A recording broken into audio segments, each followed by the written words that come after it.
Всем привет! Сегодня я хочу поговорить с вами о ежедневном уходе за лицом. Все мы знаем, что уход за лицом делится на три этапа: очищение, тонизирование и увлажнение и питание. Первый этап – это очищение. Для очищения многие используют или для умывания, мицеллярную воду или мыло, в состав которого входит глицерин. Ну и также для очищения можно использовать муссы, косметическое молочко, скрабы. Но скрабы это немножко отдельная тема, поэтому на этом мы остановимся. Это то, что мы можем использовать из косметических средств.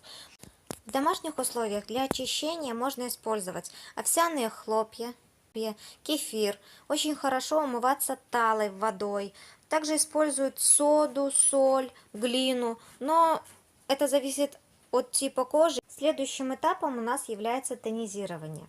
Это также есть какие-то косметические средства. Обратите внимание, мицеллярная вода у нас подходит и к первому этапу очищения, и ко второму как тонизирующее средство.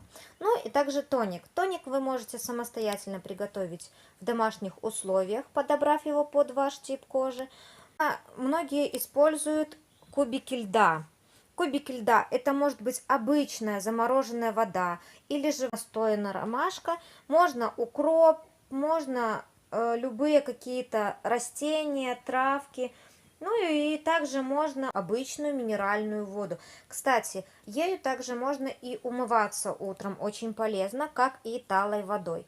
Минеральную воду еще используют в течение дня как освежитель воздуха. Его можно просто налить в дозирующую бутылочку, поставить в холодильник, если это жаркое лето, и в течение дня обрызгивать свое лицо. Также оно очень хорошо тонизирует, но, естественно, не на какую-то декоративную косметику. К последнему этапу нашего ежедневного ухода за лицом является питание и увлажнение. И к косметическим средствам здесь можно отнести косметические масла и крема. Также используются маски, но маски не являются ежедневным уходом. Поэтому на масках останавливаться мы пока не будем, а поговорим о других средствах. Крем. Понятно, мы его подбираем по своему типу кожи, по сезону, в зависимости от сезона. Летом с одним составом, зимой с другим составом. Ну и масла. В последнее время я стала использовать масло. Я его наношу на очищенную тонизированную кожу. Масло раз в месяц я меняю или же чередую с каким-нибудь другим.